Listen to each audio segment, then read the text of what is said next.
Listo. Bueno, sigamos con el ejercicio. Me gustaría conocer qué opina Solange o Brenda sobre lo que estamos planteando. Y les aclaro, la pregunta es, eh, yo noto que hay dificultad con la interpretación del texto de María Elena Albornoz. Tocaría construir un video donde se explique ese elemento de ser cazador en bosques de símbolos desde la semiótica y lo que dice Jorge Mario, la ontología. ¿Cómo ven ustedes el curso? ¿Qué propuesta tienen? Esa es la pregunta. ¿Listo? Adelante. Ok, bueno, compañera Brenda, me permito, sigo. Profe, a su correo le envié un archivo en apoyo y en construcción conjunta con el profe Jorge Mario, donde agrego algunas propuestas también frente a este reto que se nos ha planteado. Profe, no sé si serías tan amable y pues también lo compartes ahí en pantalla para ir socializando, y mientras tanto voy respondiendo la pregunta que has planteado, y es, me parece que la lectura de Albornoz es muy pertinente para este curso de cibercultura, ya que ella presenta este tema del ciberespacio, de la codificación y descodificación, de la mudanza que estamos haciendo, del trasteo. Ella lo representa, y creo que esa literatura también es muy rica, es muy sabrosa de degustar. Y sería bueno, como dices tú, de alguna manera desglosársela, buscar otras estrategias de diseño, de explicación, para que los estudiantes la aprovechen, porque definitivamente nos enfrentamos a una deficiencia de competencias comunicativas que vienen desde el bachillerato, o sea, y eso yo lo digo porque aquí en La Guajira tenemos mucha deficiencia, y cuando dice el profe que hace los encuentros presenciales, yo también experimento ese tipo de condiciones, no dan para hacer una lectura crítica, una comprensión, es difícil, y ya eso es algo, unos vacíos con lo que vienen, y es algo con lo que tenemos que lidiar, solventarlo, tratar de apoyarlos y de una vez hacer que se apropien de nuestra temática. Y me parece que sí, podemos hacer eso, ya que en las temáticas que propongo se encuentra incluida, contemplada, seguir utilizando al autor Albornoz, Entonces, frente a la primera diapositiva, si quieres sube la profe, porfa. Está lo que dice el profesor Jorge Mario, interesante, y todas esas fases podemos fusionarlas para crear una interesante, porque siento que están ligadas. Y en la siguiente diapositiva, profe, allí podemos adicionarlas. Y yo también utilizando el diseño del profe Jorge Mario, allí también como para tener la misma visualización de la propuesta, allí les planteo lo siguiente. En la primera fase podemos manejar las temáticas, el tema de computadoras, literatura y cibercultura. ¿Por qué propongo de esa manera? Porque los estudiantes, a pesar de que tienen el curso de herramientas informáticas matriculado como también primera matrícula, me parece que cibercultura también debe aportar a esos conocimientos básicos sobre las nuevas tecnologías, ¿no? El computador, lo que tenemos, la literatura, que cambia el tema de literatura física a virtual, y el tema de los buscadores en las bibliotecas, incluso en la misma biblioteca de acá, de la UNAD. Ellos no saben descargar los libros, uno les enseña, les explica, y nada, por eso hay que adjuntarles, bueno, yo les adjunto las lecturas en el foro de una vez, para que no vayan a decir que entregan la actividad al final porque no tenían la lectura, que no sabían. Bueno, y esas estrategias ahí las voy lidiando, y el tema de cibercultura. Entonces, pasamos a la siguiente diapositiva, y en esa fase se proponen los siguientes temas. El tema virtualización en la cotidianidad, una batalla por el signo, que es lo que estábamos hablando ahorita, el hipertexto, del impreso al hipertexto, la persona en cuestión, ese ahí entra la temática, un poco de la temática del profe Jorge Mario, y es el tema del perfil, quiénes somos en la vida real, es decir, en el entorno físico, y quiénes somos en la virtualidad, ¿sí? Quiénes somos en ese espacio, en ese mundo. Luego la resistencia, ahí también meto el tema de resistencia a los nuevos medios, porque hay alguna resistencia también he identificado que la podemos manejar y trabajar desde las actividades. Me parece importante también el tema de reconfiguración del trabajo académico. Esto puede aportarles a ellos desde la cibercultura también algunas herramientas para las demás asignaturas, para más adelante realmente entender cómo se debe presentar un trabajo, y más que todo en la UNA, porque todavía hay mucha deficiencia, a pesar de que en la guía uno explica qué debe contener, con cuáles son los pasos uno a uno, todavía ellos no manejan eso. Igual eso está sujeto a sus opiniones. Entonces, yo creo que en la primera fase podemos abarcar eso. Sé que hay muchas cosas, se me vinieron muchas ideas así, pero podemos irlas simplificando y escogiendo cuáles son las más relevantes para esa fase, propongo. Y allí utilizamos la literatura de nuestra autora Albornoz, donde nos habla precisamente de la batalla por el signo, ¿no? De ese trasteo que estamos haciendo, de cómo identificar y cómo sustituir en la virtualidad lo real, cómo identificarlo, cómo rescatarlo, qué estamos haciendo. Ahora, la segunda fase, también hasta allí vamos, profe, pasa la diapositiva, tenemos la propuesta de la segunda fase, que es la virtualización contemporánea. Allí como un título ahí chévere. Y allí las temáticas a tratar serían la sociedad del conocimiento, el caso de la universidad virtual o el desplazamiento a la presencia física. Ese para mí me parece un tema súper interesante, porque también allí vamos ligándolo al tema anterior, y es que los estudiantes están un poco vienen ya acostumbrados al tema de la presencialidad y les da muy duro esta modalidad. Y yo creo que desde la cibercultura también podemos abordar eso. Se me vieron tantas cosas, bueno. ¿Cómo virtualizar la universidad? Mitos y desafíos. Estamos ante el peligro de una nueva fragmentación social. Palabra o imagen, publicar frente a comunicar, sustituir o fusionar las hipermedia y las herramientas del diseño digital. Hasta allí yo creo que podemos darles unas bases a los estudiantes para que en las próximas fases puedan diseñar la Padlet, puedan diseñar la Wix, puedan utilizar las diferentes herramientas que nos ofrecen las TIC-TAC-TECs. Entonces, profe, no diseñé una actividad como tal porque quería que bajo a sus opiniones rescatáramos cuáles eran las temáticas que podríamos utilizar, y frente a esas temáticas sí diseñar la actividad. Esa es mi propuesta y he dicho. Pero te falta la última. Ah, no, esto es bueno, soy mi perfil digital. Listo. Bueno, Brenda, me gustaría oírte.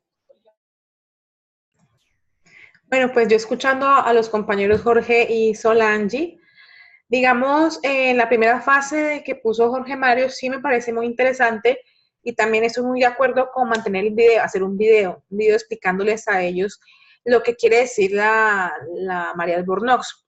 ¿Tienen ahí la presentación del profe Jorge Mario? La que él puso, ¿tienen por ahí? Sería bueno, pues de lo que me acuerdo que él dijo, sería bueno, digamos, enfocarlo mucho al perfil de los estudiantes. ¿A qué me refiero? Pienso yo que sí sería bueno un trabajo grupal donde hagan un video entre todos, y sería bueno que, digamos, cada uno mire, analice, digamos, su característica como usuario digital. ¿A qué me refiero? Por ejemplo, si vamos a hablar de TIC o de TAC o TEP, que ellos, digamos, dijeran, bueno, digamos, yo soy usuario de las TEP, utilizo mucho las TEP o las TAC, y digamos, a partir de lo que han hecho. Entonces, por ejemplo, yo tengo mi Facebook, entonces, la TEP, si no estoy mal, son las de educación, ¿verdad? Entonces, ¿qué sucede? ¿Qué? Empoderamiento y participación, correcto. Eso. Empoderamiento y la participación. Sí, Y las TAC son de las del aprendizaje, ojo. Ah, ok, listo. Listo. Entonces, digamos, ellos a partir de esos conceptos, miren su perfil, entonces se vean, digamos, hacia una retrospectiva. Por ejemplo, yo soy un usuario activo de una página de Defensoría Animal y busco y comparto y participo, etcétera. Entonces, ahí sería la STEP.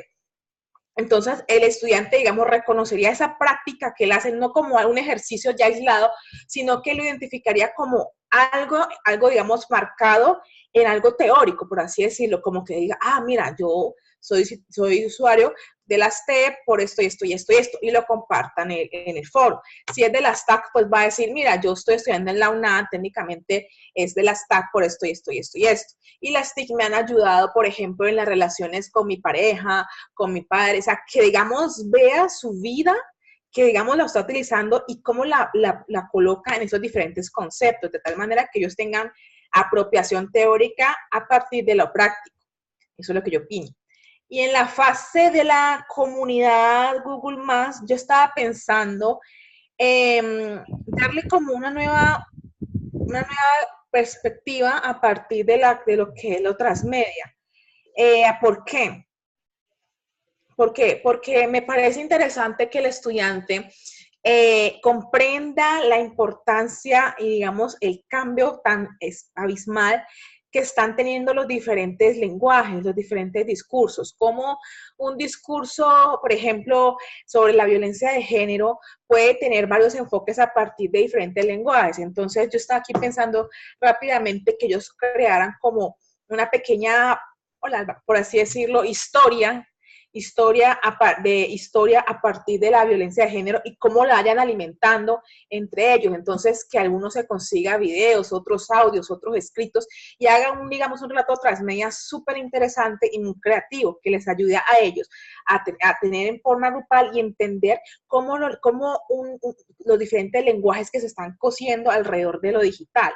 Más que, digamos, la comunidad Google+, lo que pasa es que muchos se nos están quedando en el mismo material una y otra vez, y la reflexión no es como tan profunda. Entonces, sí sería bueno mirar la parte transmedia porque es algo que les permite a ellos, digamos, ampliar el discurso y muchas veces lo hacemos sin darnos cuenta. Entonces, sería bueno enseñarles esas herramientas.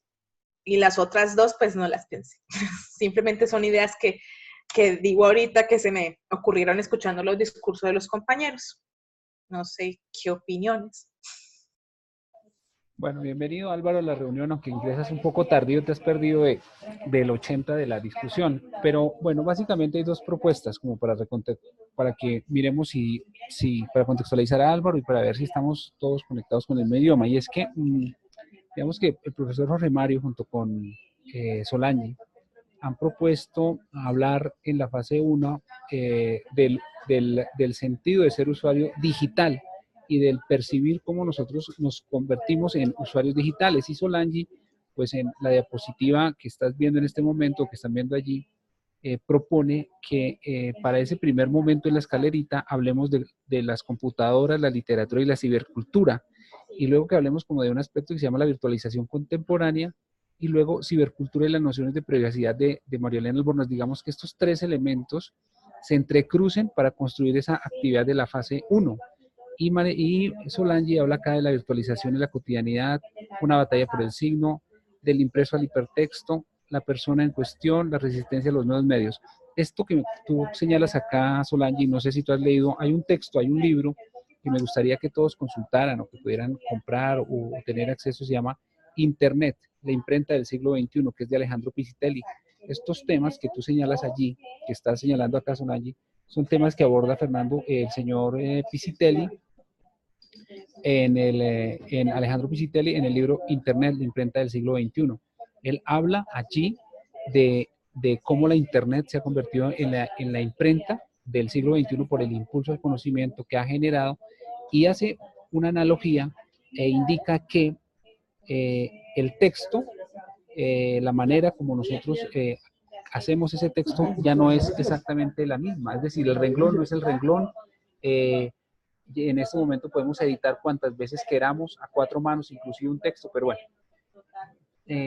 digamos que eso me recordó lo que dice Solange. Y de la diapositiva 2 donde habla de la virtualización, me parece que de lo que tú planteas allí, por ejemplo, cómo virtualizar la universidad, ahí yo siento que ya no estamos saliendo del tema y me gustaría que me ampliaras eso. O sea, siento que nos salimos. ¿Por qué meter la universidad ahí en ese cajón? Que incluso fue una propuesta que Álvaro tiene algo también que comunicarles, y es que Alvarito me hablaba esta mañana y me decía que él quiere recuperar unos videos porque él estuvo en la reunión con la decana en Neiva y se sensibilizó mucho y se dio cuenta que la universidad está haciendo muchas cosas en región y que la función social que nosotros cumplimos es alto. Y Álvaro decía que sería bueno sensibilizar en el curso de cibercultura a los estudiantes. Pero sí me gustaría, Solange, que me explicaras a qué te refieres con cómo virtualizar la universidad, mitos y desafíos.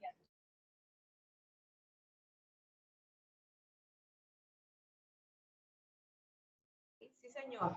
Bueno, como usted lo ha dicho, es interesante, ya pongo aquí mi lecturilla. Okay, aquí está.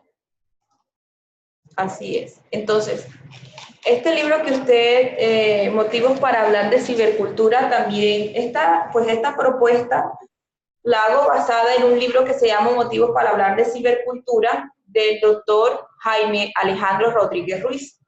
Entonces, él propone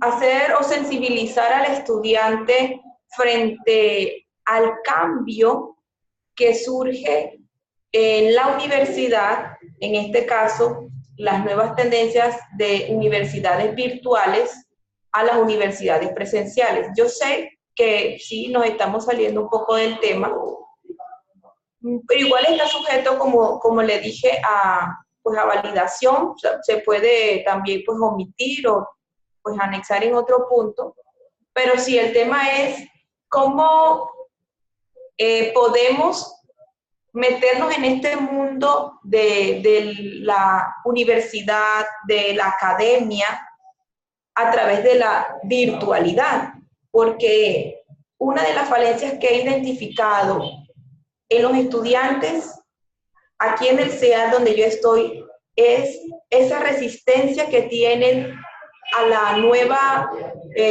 faceta, a esta nueva etapa o a la modalidad de la universidad. Y por eso pensé que era interesante que a través de esta asignatura, cibercultura, que es una asignatura que de toda, es transversal en primera matrícula, se pueda abordar de alguna manera un poco ese tema, es decir, tratar de que el estudiante se apropie de su presencia en esta academia, en una academia ya en esta fase de universitario, desde la virtualidad, que no tenga esa resistencia a que tiene que ser presencial, a que si no es presencial no entiende, a que si no tiene el profesor al frente no comprende o no da para entender, o se siente con falencia o siente que no aprendió nada. Ese es uno de los motivos y quizás por lo cual también pues apoyé esa temática, pero está sujeta a sus consideraciones, compañeros. Bueno, Álvaro, me gustaría que acá que se están cruzando ya estas líneas y estamos hablando de universidad, ahora sí me cuentes o les cuentes o nos cuentes a todos cuál es el rollo tuyo con la universidad.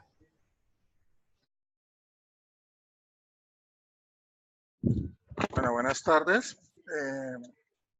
Estuvimos esta semana con los directivos nacionales y precisamente ayer tuvimos la reunión con la decana de la escuela de la CHAF. Dentro de los puntos que hablamos, ella nos preguntaba en qué curso estaba y yo les hablé de cibercultura, y pues aunque el director no le gusta que uno haga esas apreciaciones, pero toca resaltarlo, la decana tiene una excelente imagen de nuestro líder, nuestro capitán, y yo le decía que lo que ella decía era cierto. Ella dijo que el curso era de los más grandes de la UNAD y que Luis estaba haciendo un buen trabajo. Dice, él es una persona muy visionaria y el equipo de trabajo está desarrollando bien la labor.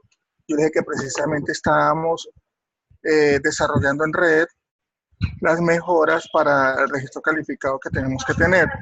Entonces, dentro de los puntos que se trató, ella hablaba de que por qué no, o sea, que deberíamos de aprovechar, bueno, esto lo dijo en general, ¿no?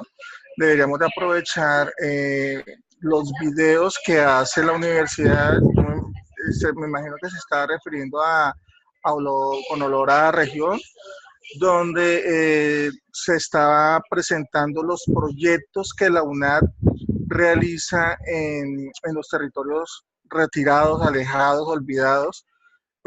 Nos puso el ejemplo de un proyecto que había entre Ecuador y Colombia, donde precisamente está el negro ese, no me acuerdo cómo es que le dicen, el que ha complicado la situación allá en Ecuador, y que el trabajo de ellos era visibilizar esas comunidades. Entonces yo le decía al director, qué bueno de que pues tuviéramos la oportunidad de, cuando tratábamos de violencia de géneros, cambiáramos de tema y proyectáramos esa problemática que la UNAD le está dando un cambio, ¿sí? Con eso sensibilizamos a los estudiantes, con eso mostramos el trabajo de la universidad, con eso, porque dentro de los puntos que yo les puse al rector era que las dificultades de todas las zonas de, para darnos a conocer era que no había mercadeo directamente a la región. Entonces el rector me contestó que ellos ya habían hecho el estudio de mercadeo y que consideraban que la mejor forma de darnos a conocer era el voz a voz. Entonces, si mostramos una temática o una de las temáticas que ellos han tratado en esos videos de Olor a Región, sensibilizamos a los estudiantes, nos damos a conocer y ese sería el mejor voz a voz. Los mismos estudiantes, los 107.000 estudiantes que tiene la universidad, hablando de lo que nosotros hacemos, de lo que los compañeros están haciendo más allá de las ciudades, porque es que nosotros nos quedamos en Neiva, en Bogotá, en Cali, y no vemos la otra Colombia que se está viviendo al lado de nosotros, porque Neiva es la puerta del Amazonas y no conocemos y desconocemos de esa situación y de la realidad que está haciendo y el esfuerzo que está haciendo la UNAD para esa gente vulnerable. Entonces yo le dije al director hoy, cambiemos violencia de género y pongamos un tema de eso. Director, ¿qué tal le parece la idea? Entonces dijo que lo iba a poner en consideración hoy y eso es lo que estoy haciendo. Sí, pero yo sentiría que si nosotros nos metemos, bueno, de pronto lo que señala Álvaro se podría convalidar en que veamos en qué parte podríamos sensibilizar al estudiante con algún video. Y con la propuesta que hace Solange, yo siento que si nos metemos con el lado de la universidad, el discurso del curso se nos va por las ramas y nos cambia el sentido de lo que queremos construir. Yo de lo que veo acá, y quiero rescatar de lo que tú has propuesto acá, Solange, junto con Jorge Mario, es esta parte donde tú señalas, y lo voy a mostrar acá, esta parte que dice, estamos ante el peligro de una nueva fragmentación social. Y este tema, yo siento que, por ejemplo, en la fase 2 de Google Maps, hablar cuando hablamos cuando hablamos de violencia de género, ¿sí?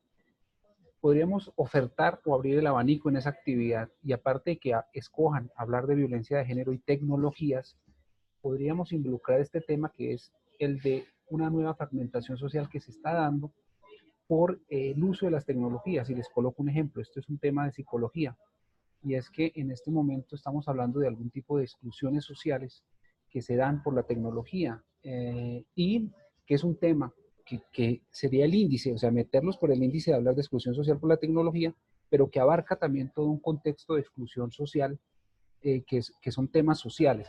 A ver, me refiero, 3 personas están en una esquina dialogando, pero nosotros estamos viéndolas y hay 2 que están charlando, pero hay una que está con el WhatsApp, que está con el celular.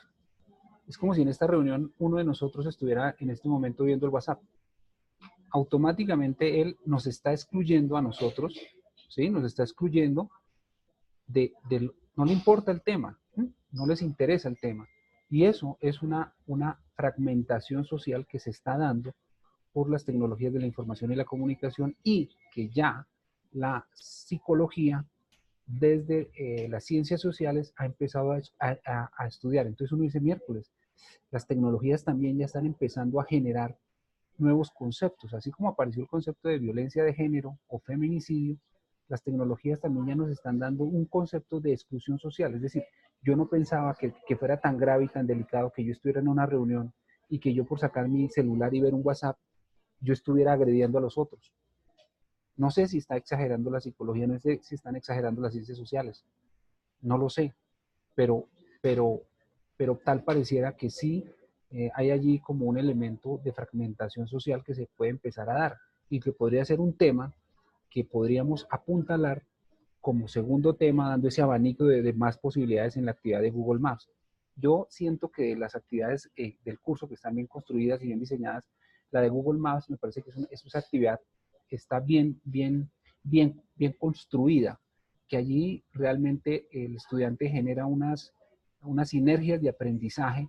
Claro, a nosotros nos gustaría que realmente fuera una comunidad virtual de conocimiento, en el sentido de que los estudiantes entraran más, interactuaran más, dejaran más aportes, y uno se siente ahí como viudo porque no pasa eso. Pero también tenemos que entender que no es el único curso que tienen los estudiantes, que claro, sería maravilloso tener a estos estudiantes trabajando desde el día 1 hasta el día 25, el día 1 cuando era la actividad y el día 25 cuando cierra, que ese es el sueño, creo que de todos los tutores de la UNAT y del modelo virtual, es decir, que estuvieran ahí entrando el día 1, el día 5, el día 10, el día 15, el día 20, ese es el sueño.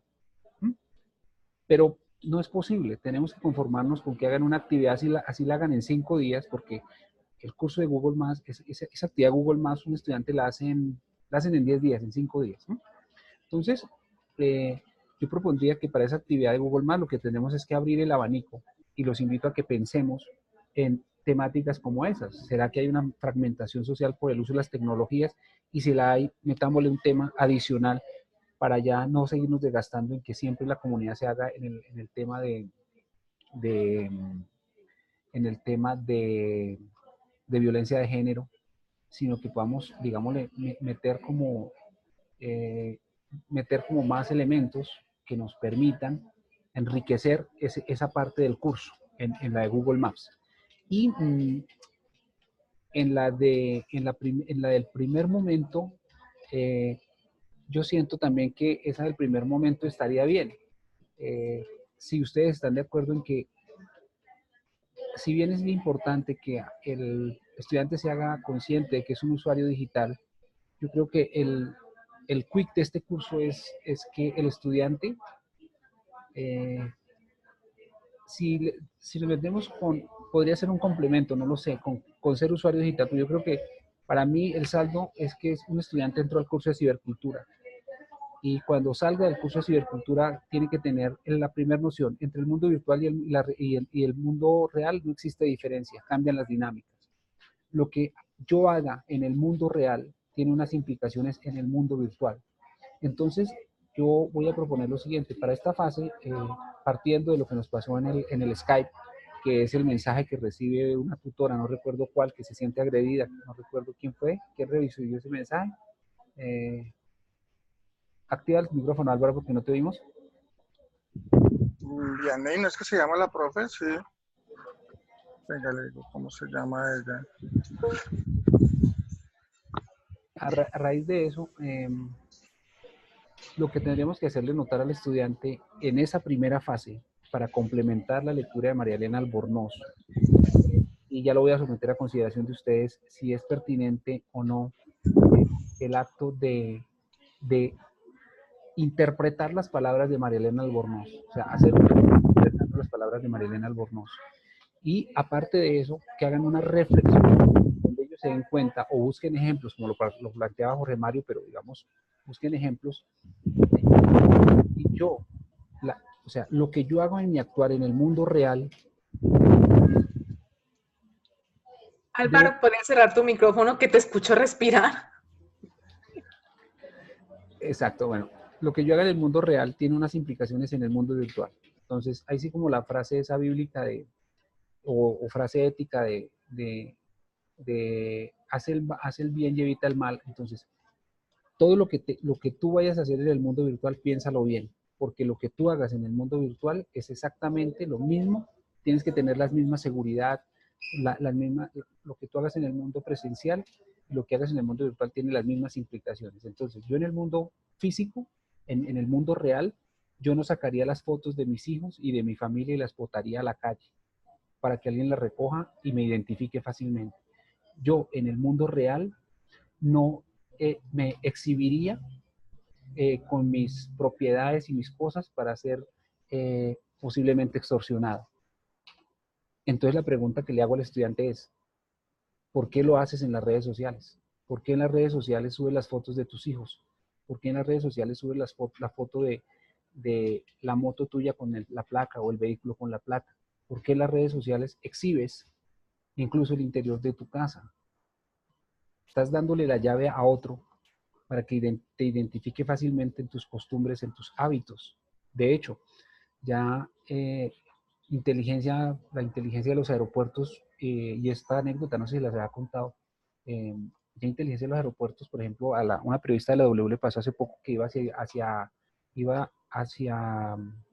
hacia Palestina, pero tenía que pasar por Israel, y en Israel ella llega y dice que va para Palestina y le dicen, bueno, ¿usted a quién va a visitar a Palestina? Y ella dice, a fulanita de tal, que es otra periodista, y le dicen, un momento, regresa el personaje este de seguridad con una tablet y le dice, mire, el perfil de esta persona que aparece aquí en Facebook es la persona que usted va a visitar. Y ella dice, sí, es ella. Conclusión, ¿ustedes creen que necesitan pedirnos un pasaporte para saber quiénes somos? No. ¿Ustedes creen que necesitan pedirnos la cédula para saber quiénes somos? No. Ni la Registraduría Nacional de Colombia tiene actualizadas las fotos que tiene Facebook. Facebook tiene la información que no tiene la Registraduría Nacional de Colombia. No la tiene. Entonces, para ese primer momento yo siento que, aunque sentía que la actividad estaba huérfana, la reflexión es válida. Sigamos con la reflexión de, mire, entre el mundo real y el mundo virtual hay una diferencia. Eso tiene que hacerlo un estudiante de cibercultura. Más que ser consciente de que es un ciudadano digital, tal vez Álvaro, Jorge Mario y Solange, que proponen esa actividad, ese aspecto de ciudadano digital, trabajémoslo en la parte donde hablamos de tecnologías del aprendizaje, del empoderamiento y la participación. Ese de ciudadano digital lo podemos meter en TEP para que hagan un análisis de las tecnologías del empoderamiento y la participación. Ahí sí cabe este discurso de ciudadano digital. Entonces yo pensaría que para la primera fase lo que el estudiante tendría que es preguntarle, ¿será que cuando este estudiante le escribe a esta profe por el Facebook, por el Skype, y prácticamente la maltrata de palabra, pero cuando ella nos cuenta, cuando un estudiante te maltrata a través de un correo interno, un Skype, y tú lo llamas, el estudiante se desarma, porque siente que al otro lado hay un ser humano y que ofendió a un ser humano. Él se sentía anónimo porque estaba ahí, incluso en la academia, pero cuando ya siente que hay otra persona al otro lado, se desarma, y es por eso, porque la gente no es consciente de este discurso que les estoy diciendo. Si yo intimido a alguien en la vida presencial y la intimido en una red social, eso se tipifica como un delito. Si yo acoso a Brenda Alegría por el WhatsApp, eso se tipifica como un delito de acoso sexual a través de mis WhatsApp, y eso se puede utilizar como una evidencia. Entonces, antes de tú hacer algo, ¿será que piénselo? Este es el mundo real y ahí hay otro mundo paralelo, ¿sí? Ese sería el discurso para esa primera fase. Ahí, hasta ahí, no sé, ¿cómo la ven ustedes que tienen gafas? Adelante.